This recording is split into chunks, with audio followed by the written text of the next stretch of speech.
From false positives to actionable analysis, behavioral intrusion detection, machine learning, and the sock pipe with Joseph Zada.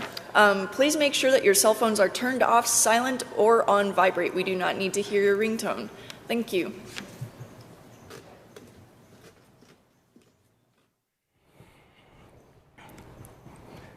Hello. Well, thanks for coming. The title here is a little long-winded. The white paper that accompanies the talk is called Defense at Scale, Building a Central Nervous System for the SOC. And I think that's kind of the main takeaway I want to leave you guys with today is just basically work we've been doing the last few years, taking the latest in distributed architectures and blending it with cybersecurity analytics.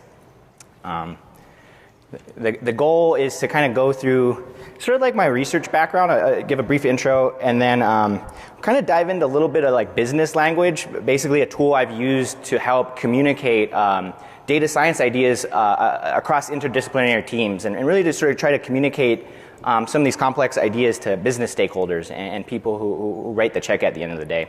And then we'll sort of dive into kind of like the open source community's version of a really cool computing architecture called a Lambda architecture. And just to kind of give you like a sort of a level set, while I was working on these slides, the company that we were originally doing all this work for, Caspita, was acquired by Splunk. So I've sort of reappropriated all this content and just try to make everything consistent. So let me see here. So just to start, I just want to kind of give you guys a level set on how I got here and why I think artificial intelligence and cybersecurity is such an interesting problem.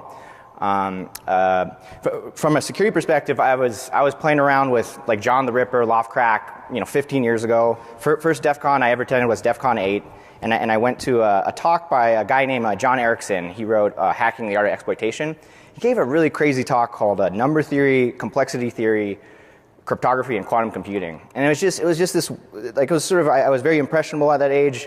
And it sort of planted the seed. As a young researcher, I've been sort of trying to understand like the security community and sort of the depths of the interdisciplinary nature of some of the really cool research that you guys do. And so I think it's basically just kind of studying cool security problems has sort of led me down this weird research path. While I was kind of interested in security as a hobby, I was working in a network operations center. I was building tools like MRTG, first generation NMS systems, like I was using like HP OpenView, Cisco Works, and we were doing like a lot of layer 2 profiling of switched and routed traffic and kind of protocol baselining, stuff like that. And so kind of when I was first exposed to machine learning was really was more for kind of benign physics, the dynamics of certain processes that occur in physics. And so here in this slide, there's a few kind of time series of sort of chaotic effects that we're studying at really large scales. And we're using just some different techniques. One of the sort of standard tools in machine learning tool set, for instance, we were using a lot of Markov chain Monte Carlo to make predictions on sort of different physical models. One of the models that was sort of most interesting to me that kind of like led me down a rabbit hole towards kind of defense and artificial intelligence was a model called Stochastic Fast Dynamo. Stochastic Fast Dynamo is sort of described in kind of the middle picture here as if we understand this toy model for the dynamo. The dynamo is a fluid that moves in the Earth's core. It's sort of molten iron, and the dynamo is basically the effect that's generated by this superfluid moving and generating a magnetic field. So if we're able to kind of predict the properties of this evolution of this fluid, we can make predictions on when the Earth's pole is going to shift. And this actually has pretty deep implications for like climate change and long-term macroscopic effects that impact our whole Earth. And so it kind of became a really interesting question, like how far can machine learning get us in terms of predicting like black swan major outlier events, like when the next asteroid's going to hit. And so that was just sort of an interesting question that I started learning more about, and then I started studying climate change too. And my advisor at the time showed me this graph because he was basically modeling. We were using machine learning to help us make predictions about future climate evolution. And he kind of pointed out this graph, which is, I mean, it's a pretty morbid in some sense, but this is the graph of extinction intensity for species over time for the last like 500 million years on planet Earth. And the 5 annotated events are sort of the 5 labeled extinction events, where the peak here we've seen I think there's one like large period of heightened volcanic activity a long time ago where 95% of all unique species on planet Earth were wiped out.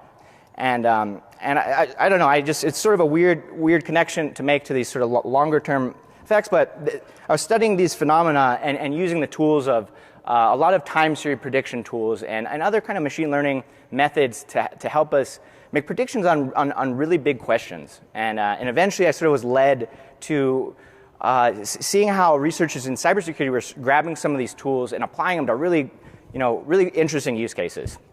So now to kind of dive into the cybersecurity side of things, just want to start with a motivation on why defense is so hard, why working in a SOC is really challenging, and how we can augment defensive workflows in the light of some of the asymmetries in offense and defense. And probably my favorite asymmetry to highlight. These are sort of just key takeaways from 2 keynotes at Black Hat. One was Mudge's, one was Bruce Shiner's, and I think I sort of like grabbed all this data actually from practical malware analysis. But basically, this is just sort of a breakdown in an analysis that DARPA did on the number of lines of code for just offensive weaponized code versus defensive products like firewalls. And it's sort of a proxy in a way. If you hear Mudge, like what he's really trying to explain in my mind is that there's an asymmetry between the unit cost for being on defense versus the unit cost for being on offense. Meaning, offenders put a lot less resources into. We'll see PHP scripts that are weaponized that are like a couple hundred lines of code. And in the other extreme end of things, you'll see like a checkpoint firewall, which is 10 million lines of code. So this asymmetry really highlights a property of defensive techniques that I want to sort of emphasize as a philosophy. So this is sort of the way the teams I've been working with have really approached kind of reconciling this asymmetry between offense and defense. And it starts with a real simple generic quote. I stole this from the Joe Rogan podcast. This is from a undefeated samurai. He lived a long time ago, and he wrote a book called Book of Five Rings. And the quote is, "Once you understand the way broadly, you can see it in all things." And I think I try to take a little nugget of this and apply it to the work I do. And I mean, this is sort of a loose connection, but kind of what he would talk about is once you see how to master a sword, you see that same kind of art in a tea ceremony or in like bonsai trees, and he was just kind of an interesting dude. He would fight to the death, and he never lost a battle. So the way I take away from this book is basically he sees the world as this kind of fractal, this fractal philosophy. I'll describe what I mean by that. And part of the time series I was studying, the reason I sort of use this word is this was really baked into the language of the research I was doing. So we were studying these time series that over like long periods of time, they have this fractal property, meaning that if you zoom in on a particular section of the time series, there's certain information that scales across the different levels of zoom you have. Kind of a better way to put it, for example, is like a fractal is an object in nature that exhibits a sort of repeating pattern on many scales. Like a great sort of cliche example you guys probably might have heard is if you look at the number of leaves in a forest, the number of leaves in a tree gives you a sense of the distribution or the population size of the trees in a forest. So it's that sort of similar information on many scales.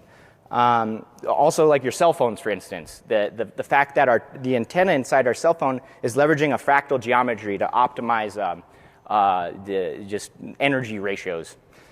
So in our context, and I'll explain what I mean by this sort of in a concrete mathematical formula in a second, is that we try to take this approach to scaling defensive tactics at a very is a core part of the philosophy, really with respect to kind of how Mudge was highlighting this asymmetry between offense and defense. And so kind of how this is manifested for us, like when we do this modeling in kind of commercial applications or just one-off custom analytics, we end up having sort of reusable use cases and reusable code. And really this kind of comes down to like appropriately modeling and decoupling like the complexities of certain traditional rule-based systems. So we use this sort of idea of like the behavioral IOC, like a behavior-based indicator of compromise, to really sort of generalize what it means to have an alert from snort or a behavior-based, like a sort of a sequence of weird exploit chains that are kind of just that particular pattern has never occurred in your entire corporate data. And so we leverage these kind of ideas like the behavioral indicator of compromise to map more to techniques, tactics, techniques, and procedures, the TTPs of the threat actors, versus the actual lower level kind of indicators that are easy for the threat actors to change with just one line of code or a simple sort of tweak. And I'm not going to try to get too mathy with you guys, just to give you a sense of what I mean by sort of the fractal nature of abusing this idea.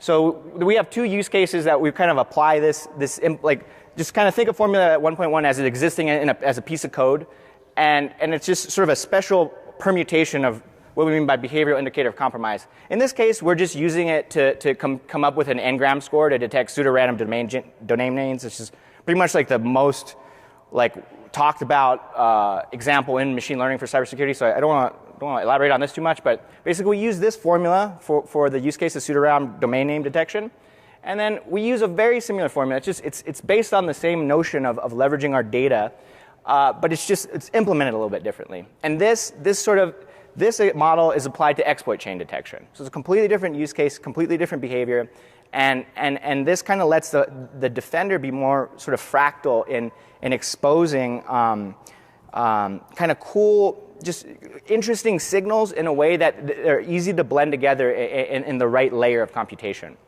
So when this is all said and done, what we end up with is this central nervous system approach that, it's sort of a kind of a naive analogy, but like the point solutions are really good at certain things that they're designed to do. Like if FireEye gives me an alert, and then I get an alert from a snort, and I also have something interesting about those two alerts that I can say statistically, like the FireEye box caught a download that was, there's associated some external IP address, and we've also seen that IP address with periodic traffic.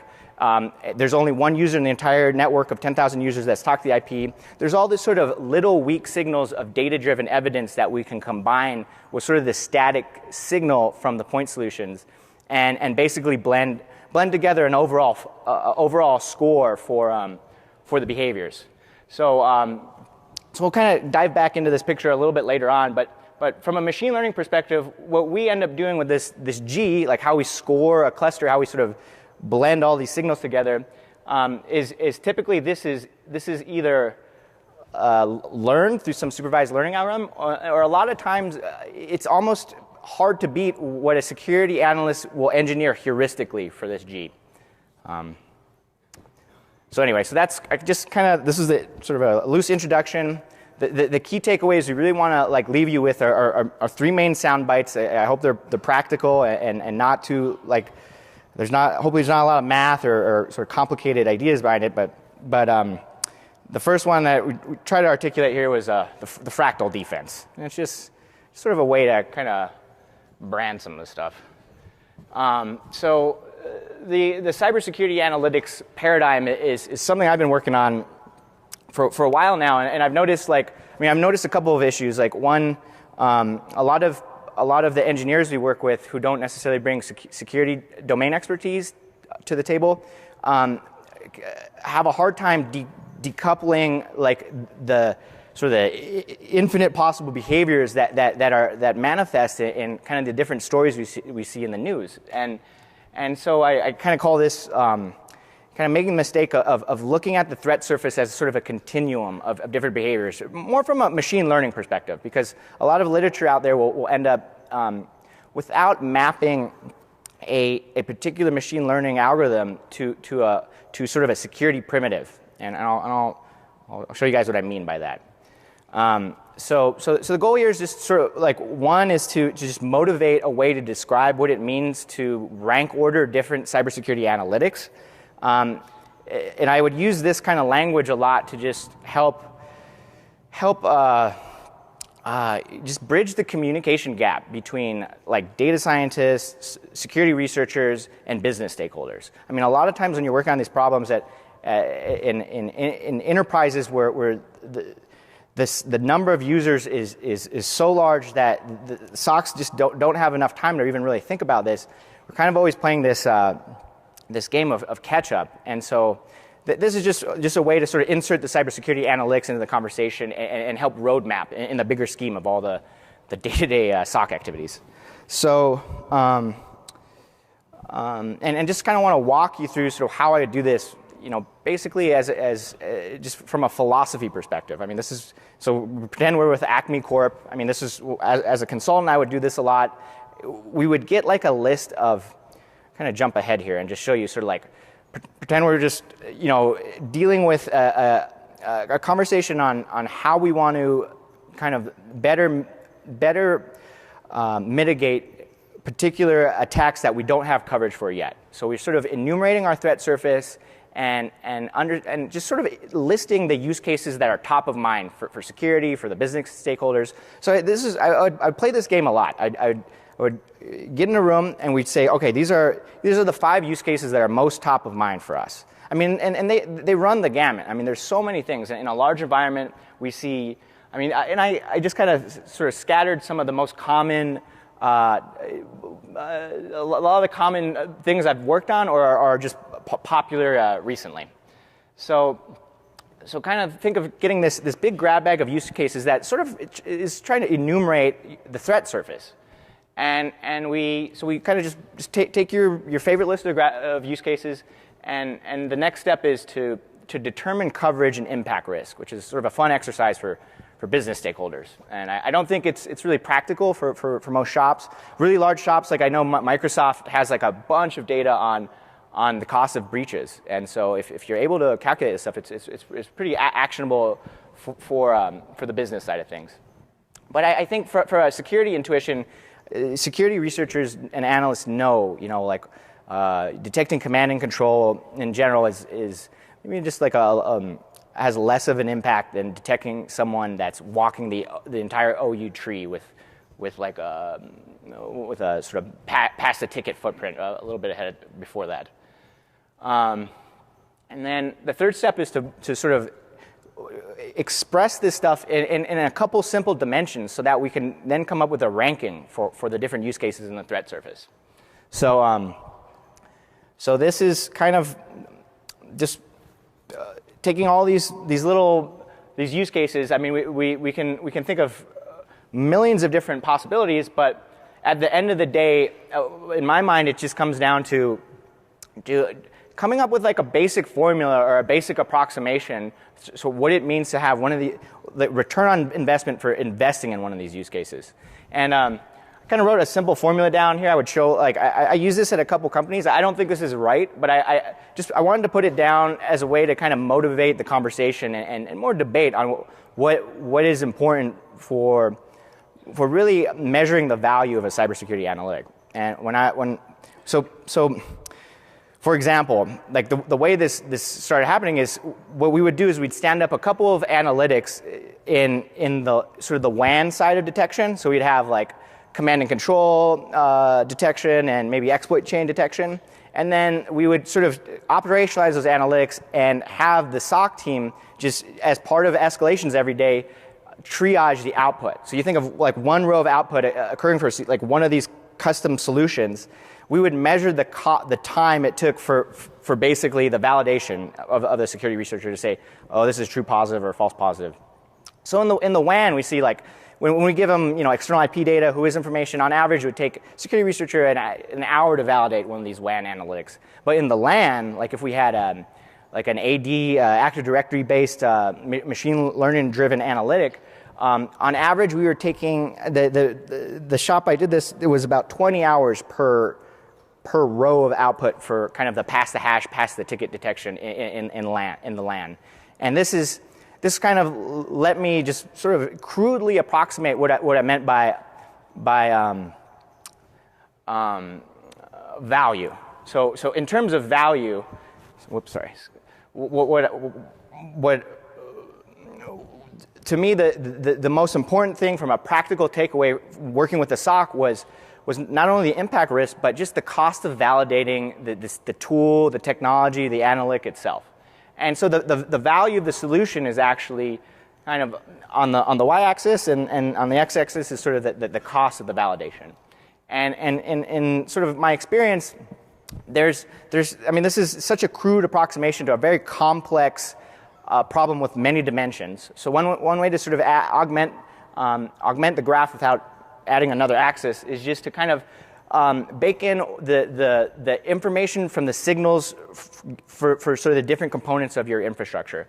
And in particular, why I think validation cost is so high and why I think this is a big issue in general on defense is because of the lack of visibility into the LAN. So one of the organizations I was doing this on is, I think the number of users is around 250,000 users, and they have such large data centers that these data centers have like thousands of users traffic, but because it's architected in such a way that it's like a giant black hole, like it's like all switch traffic. So you lose a lot of signal for sort of the lateral side of things in the LAN when you're doing modeling, particularly machine learning modeling. I try to target a sweet spot. So we kind of approach where we think the machine learning is going to give the best output in terms of augmenting human workflows, and that means like just minimizing the cost of validating. So sort of after all is said and done, and just different organizations will have sort of different permutations of this graph, but there's always a sweet spot, and there's always a way to basically prioritize a ranking, saying, oh well, I'm going to start if I have a year to assign a team to adding some new coverage for maybe a set of use cases that are top of mind. I'll prioritize them based on sort of this little ROI graph. So this is just sort of it's more of a communication tool. It's very kind of loosely defined, and there's a lot of dimensions here that I totally omitted. So this slide is actually thanks to Manzi Mirza at Splunk. I commandeer his graphics. I think this might be on a blog already, but he kind of put this together as a way to show. He uses this to kind of explain to customers when we're talking about modeling the threat surface, we really have to take into account adversary capability. And I think working with machine learning researchers who kind of have to read about the gamut of extreme attacks that are sort of nation state driven all the way down to much less benign and less adversary skill, it becomes a challenge to decouple the adversary model from the rest of the algorithm in some sense. So my position is always to sort of start from low to high, especially if you're a machine learning researcher, and try not to model the nation state. This is really where you need the most advanced technology in combination with like sort of the best human workflows. Like start from low to high. And so the other kind of thing we run into a lot when just over the last year, I probably built like 20, not me personally, but just the team we were working on, we'd seen, 20 to 25 machine learning algorithms, specific models we had to implement, we had to benchmark. The majority of these models in cybersecurity don't even have any data. So you're sort of stuck in a weird position where, like, okay, maybe I can simulate data at a small scale and try to generalize, or maybe I can try to collect open source intelligence and build some statistics off Contagio. But the cool thing we've been finding over the last year, especially kind of thanks to DARPA and a website called predict.org, is they're really spearheading, in my mind, what is sort of the next step in the evolution of defense, and particularly like leveraging some of these techniques from the machine learning community that really rely on good annotations for samples. And so there's just a few data sets here that I think just want to give a big kudos to. These are really awesome data sets. So if you're working on any of these kind of problems in general, like where you really have to model the human, like isolate a human behavior and see sort of the diverse footprint they have across email logs, across LDAP data, across firewall and WAN, it is such a complex mix of heterogeneous technologies that it's almost not worth simulating. It's better just to get something existing and something that's really been handled appropriately with a lot of resources. Kind of the other, this also kind of touches on just a topic I think is really important to emphasize. Like as someone who's a stakeholder or someone who's on the defensive side of things, like you'll be more and more in the space of dealing with these next-gen solutions, and how do you benchmark them?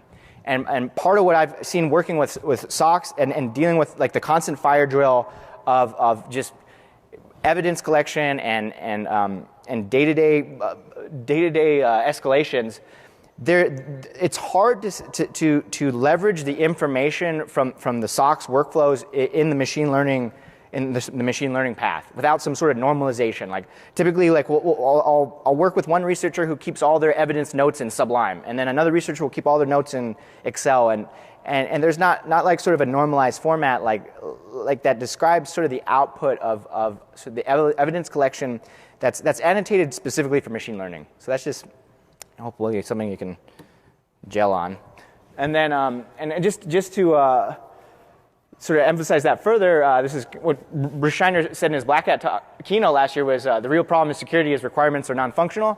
So that, in my mind, from a machine learning perspective, the first step to making something functional is to define, like to describe a well-defined behavior you want to model.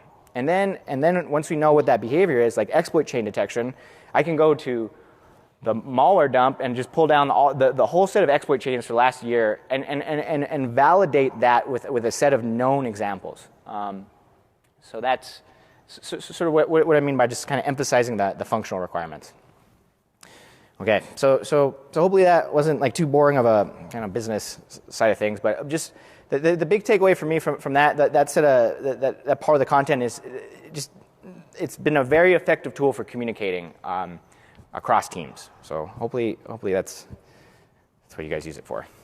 And then kind of finally here we get to sort of the meat of the technology, sort of what platform we've been doing all the machine learning on. Well, it becomes a problem of doing this at scale. And what we want to do is help augment or just provide a way to make this loop between a security analyst and the SOC. We just want to augment this workflow as best as possible. So one way I kind of like to think about this in a super generic, like an algorithm terms, is when I work with security researchers, like they have this very sort of expressive kind of search path they go down. Like you kind of give them different evidence, depending on the use case, and there's sort of this very giant kind of tree of information that they build based on evidence and pivoting off certain things, like, oh, this subnet had something interesting that we saw a gate.php, and kind of just going back and forth off little indicators. You'll eventually kind of see this like decision tree process that takes place. And so that's kind of like the goal here, to capture part of this decision tree, this human domain expertise in code and in a platform. And so that's kind of what I'm excited to talk about, particularly in the context of security, because I haven't seen this language mentioned a lot, and the first time I saw it originally, I think, was one of Nathan Marsh's talks on Storm in 2011. Storm is an open source architecture for doing real-time computing at scale. It's kind of like I guess it's the biggest followed Java project on Git, but it's a really cool platform for doing distributed computing real-time problems. And Nathan was dealing with this problem of calculating different analytics for Twitter at scale on really large amounts of data. So kind of where I kind of first heard this, so the term was originally coined by Nathan Mars to describe a generic problem-solving approach that scales to extremely large data processing tasks. So he was, and this is the quote from his talk. So at Twitter, we have our batch layer constantly override the real-time layer so that if anything ever goes wrong, it's automatically collected within a couple hours. That batch real-time approach is really general. It works for pretty much any problem. It's something I really recommend, and it's a deep topic. And we, like what Twitter and a lot of kind of classic non-security use cases are using this for is more to kind of blend the best of both computational paradigms, which is batch and real time, and to use it in a way to have the most accurate picture of analytics you can. In security, we can kind of like leverage this architecture in a little bit different of a way. So the breakdown of the Lambda architecture, kind of the way Nathan Mars describes it, is just a set of functions. So 3 functions that describe 3 different views of like how to process data in different paths. And if you check out his talks, I have a whole list of sources at the end. I'll kind of show you sort of where exactly you can see these. But they're really interesting talks, and he's sort of he's one of his talks is called like a call for sanity in the NoSQL community, and it's about the fact that and this is what I've seen working on SEMS, first generation SEMS for the last 20 years. They've done good up to a point, but there's a bottleneck in the computing, and the bottleneck in the SEM is basically the data processing path. That's really a computing paradigm is 20 years old. So they mix the transactional nature of databases and sort of historical updating and all the stuff that happens in databases. So they mix all this in kind of one computation path. And what we're learning from like shops like Google and people who are doing this at really large scales is if we sort of decouple the computation in sort of a very special way, you minimize all the complexities of update and write into your real-time path. And this makes these systems much more fault-tolerant, much more resilient, and more importantly, they scale to the size of the data sets that are important to make actionable sort of analytics for security. So this is, we elaborate a little bit more on this in the white paper, but basically the point here is that a Lambda architecture, and this is sort of what I've been building in one form or another, just using different systems. At first it was proprietary parallel databases. Now we've used Spark, Hadoop, Storm, the Apache ecosystem. And what it is, it's a way to kind of put a bunch of components together in a processing path that is extremely resilient and can take the size of a corporate perimeter traffic set that's updated every day. Some of the cool things I've seen these architectures doing, for instance, like one of the last projects we were at, where they not only did they kind of use it as an ingestion path, but because there's sort of a resource manager and basically something at the back end of all this, like a brain that is kicking off threads in a computing cluster that's in a distributed parallel, basically. Parallel computation path where certain threads would actually be turned into crawlers or worker processes that were touching large parts of our internal data stores, grabbing all just open file shares and looking for compliance violations for PII detection. So we use these crawlers to sort of augment some of the common forensic tasks. Similarly for like watering hole detection on kind of crawling content on web pages. So there's a lot of ways you can kind of, once you have this architecture stood up, there's a ton of parallelism and just powerful things you can do with it. And I think kind of that one of the key things we see in really standing this kind of technology up in a shop where they actually want to make use of the analytics. It's not just some standalone piece of code that a data scientist worked on and it gets shelved, but actually operationalizing all this stuff and feeding directly into security operations center feeds. A really complex question that we didn't really touch in the white paper is how to stabilize our models and how to age a new analytic versus an old analytic, and particularly taking into account Mudge's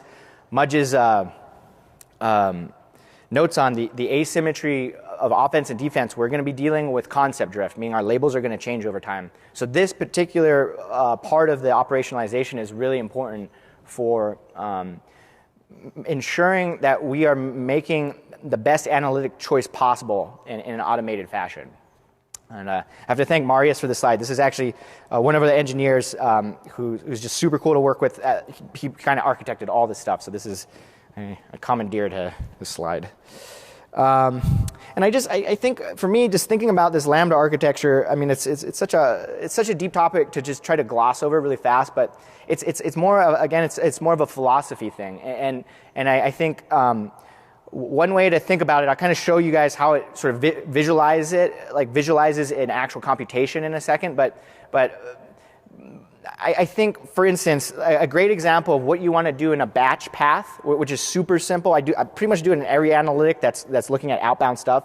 Is we use a statistical whitelist step. So in our batch step, we take each IP address, each external IP address, and each external domain name, and we just do a popularity check. We say, what is the number of unique users that's talked to this, or the number of unique internal IPs that's talked to this domain or this IP address? This is just a super simple calculation you can have periodically updated once a day in your batch layer. And that little statistic kind of lets you analyze the different levels of strangeness that in outbound traffic. Like you can say, okay, let me just study all new domains that have less than 5 users that this is the first day we've ever seen data. And right there you can already start to kind of zoom in on certain types of badness. So I think this should be baked into security products in general. I don't think there should be any reason why we're just leveraging streaming inline solutions for everything. Like the perimeter can leverage historical data, and I would love to see it in firewalls. So kind of one sort of theoretical kind of like caveat to mention here is, I mean, this is at a high level where we're kind of glossing over some of the depth to doing this type of computation in a highly scalable distributed system. There are certain computations that don't scale across parallel processes. This is kind of from a CS perspective. This is the class is P-complete and NC. And think of if your algorithm is of class NC, it means it's sort of embarrassingly parallel. And certain problems where you have to sort of merge state all into sort of one thread of memory or one place, like a median, for example, just they don't inherently parallelize across a cluster. So I think we just have a couple more minutes, just kind of give you like a sense of sort of how this stuff manifests. I mean, we couldn't really do any demos or anything. We do have demos at the Splunk booth, but just when you build a Lambda architecture and you stand this type of thing up, what you're able to do is come up with expressive ways to model TTPs, and not just a simple rule, but more like a structure where there's encoding in our edges, where there's a particular behavior we want to model. So for example, if I want my analytic to study the properties of mobile command and control, when a threat actor is sort of evasively moving the C2 every so often, well, I can kind of express this in this general framework of sort of the behavioral indicators of compromise on the Lambda architecture. Similarly, like another sort of example, just kind of walk through really quickly here, is just we call like the perimeter pivot, where basically a DMZ facing asset is compromised, and then it's used to establish a beachhead, which eventually we'll see someone talk to a domain controller eventually, or something along those lines. So sort of how this is all kind of visualized is we can hunt for these type of TTPs in a processing framework that first takes a bunch of data, doesn't look like anything, does a simple sort of in an automated way, is constantly in real time updating new sessions, tracking users, mapping them to IP addresses over time, and finally, at the real time step, doing a check to see, is there something funny going on with a particular part of our social graph? And that's exactly what I was sort of showing originally in the intro, is kind of hunting for a way to express what it means to find one of these clusters, a high-risk communication cluster. And it's sort of exactly this thing at the end of the day. It's about putting like the best part of the rule systems, like the FireEye boxes and the snort boxes, in combination with behavioral-driven techniques. So each one of these Fs here is either a classical point solution alert, or it's a behavioral-based, it could be a whole machine learning algorithm, or just like a simple feature. So this is sort of the idea of scaling up and down the defensive ladder. So, and I think we're out of time. I don't know if, just a couple, 10 minutes? Okay. Maybe, I mean, just sort of talk more about like the theoretical side of things a little bit for the like the artificial intelligence kind of angle. I mean, I think it's just such a cool question to think about what it means for can a machine think, and a lot of theoretical people have put a ton of work into saying what it really means to like how far we can go with a supervised learning algorithm in machine learning, and particularly. If you come from this community, you probably are aware of these things called the no free lunch theorems. I think it's important to be aware, just take Mudge's example of the lines of code and realize that pretty much implies we're always going to have adversarial drift. So adversarial drift really means that the labels change over time, in which case we're sort of in the problem space of no free lunch. So that's just sort of one kind of theoretical thing to take away. The other kind of thing I like to think about is like sort of what are the limitations of in artificial intelligence in general when I know some of these crazy counterexamples. Like I think a sort of random paper to cite is Travis Goodspeed, Packets and Packets. It basically shows that given a communication medium, we can always embed a covert channel into that communication medium to avoid eavesdropping. And so in some sense, we can sort of phrase that as, will a communication contain steganography?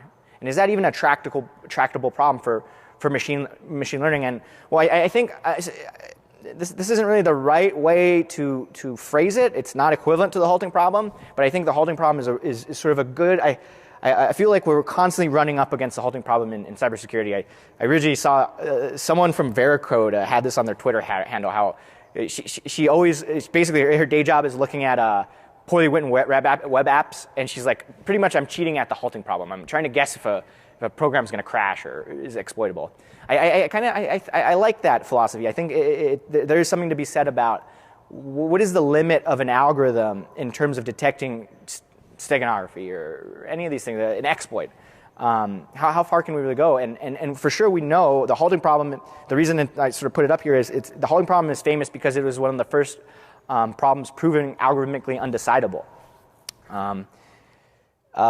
It's kind of, it's crazy. I mean, Turing proved this in 1936. What's sort of interesting from like just a sci-fi artificial intelligence perspective is it is actually an open question whether any such unknown physical processes are involved in the working of the human brain and whether humans can solve the halting problem. So maybe that's why security analysts are so much better than computers is I think we're sort of running up into these places where it's sort of known theoretically that algorithms aren't usually just the sole solution for these problems, and that's why human algorithm augmentation is, in my perspective, is we want to build these things to really augment the humans as best as possible and sort of close those loops in the SOC. So yeah, so that's I think we're kind of good on time now. So maybe I'll just open it up for just so the sound bites here. Just hopefully the key takeaways are. I mean, I hope this was useful. Fractal defense, cybersecurity analytics, ROI, and Lambda architecture. I mean, gosh, and there's so many sources. Like the white paper is a lot better source. It's a little bit more technical. It's kind of written academically. There's so many sources to cite here. I know I overlooked certain people to cite in the slides, but the list of literature is just huge, like that I think is important in this problem space. And yeah, so let's just maybe open up for questions. And I think there's like a mic. If people want to ask questions, they have to come to the front.